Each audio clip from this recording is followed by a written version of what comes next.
सर्वात प्रथम तर मी TV9चे आभार करते का त्यांनी वेळोवेळी आमच्यासाठी मदत केलेली आहे आणि कोविड असो किंवा आमच्या काही समस्या असो मग आम्हाला TV9ने आणि महाराष्ट्र मीडियाने नेहमी सपोर्ट केलेला आहे. मी डॉक्टर सलमा खान आणि मी किन्नरमाय ह्या संस्थेची फाउंडर आहे आणि तशीच मी लोक अदालतची पॅनलिस्टसुद्धा आहे. मी 11 जून 1974ला कोकणातली आहे मी आणि मी जन्मली 11 जूनला. जूनमध्ये माझा वाढदिवससुद्धा झाला आणि आज आपण इथे बोलून मला एवढा सन्मान केला त्यासाठी मी काहीतरी बोलू कसं बोलू म्हणून मी माझंच विसरून गेली आहे काय. आणि माझं लहानपण आहे ना खूप स्ट्रगलिंगनी गेलेलं आहे. म्हणजे मी एक मिडल क्लास फॅमिलीमधून येते. माझे बाबा एक RTO ऑफिसर होते, आई माझी हाऊसवाईफ होती आणि मला जेव्हा मी शाळा शिकत होती तेव्हा मला नन लोकांनी शाळेत घातलं आणि माझी हट्ट होती का मला कॉन्व्हेंट शाळात शिकायची आहे म्हणून. त्याच्यानंतर मी वयाच्या 14-15 वर्षाची झालीनंतर मला माझ्या भाऊ बहिणींनी घरातून काढून दिलं. आई माझी मात्र रडत होती माझ्यासाठी आणि माझ्या आईने माझ्यासाठी नेहमी माझी मदतच केलेली आहे. आणि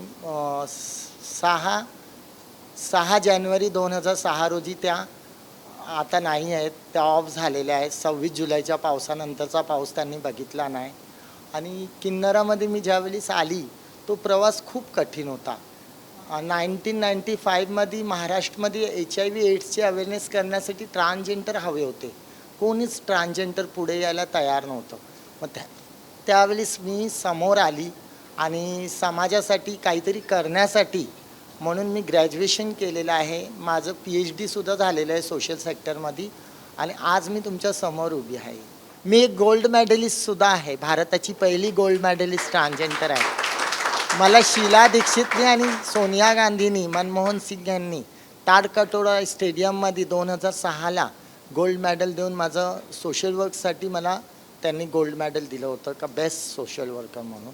आणि असेच खूप अवॉर्ड मला आहेत आणि तुम्ही आशीर्वाद कराल. तुमचा आशीर्वाद असेल तर माझ्यासाठी अजून उन्नतीच्या मार्गाला जाईल. मला जास्त फेमस होणं हे गरजेचं नाही आहे. जमिनी हकीकतवर त्यांना काय लाभ भेटतोय, माझा समाज कुठे उपाशी मरू नये म्हणून ह्यासाठी आम्ही कार्यरत आहोत आणि पुढेही काम करत आहोत. आम्ही हा लढा चालू ठेवला आहे आणि हा लढा चालूच ठेवणार आहोत. जोसर त्यांचे अधिकार त्यांना मिळवून देत नाही तोसर आमचा हा लढा चालूच राहणार.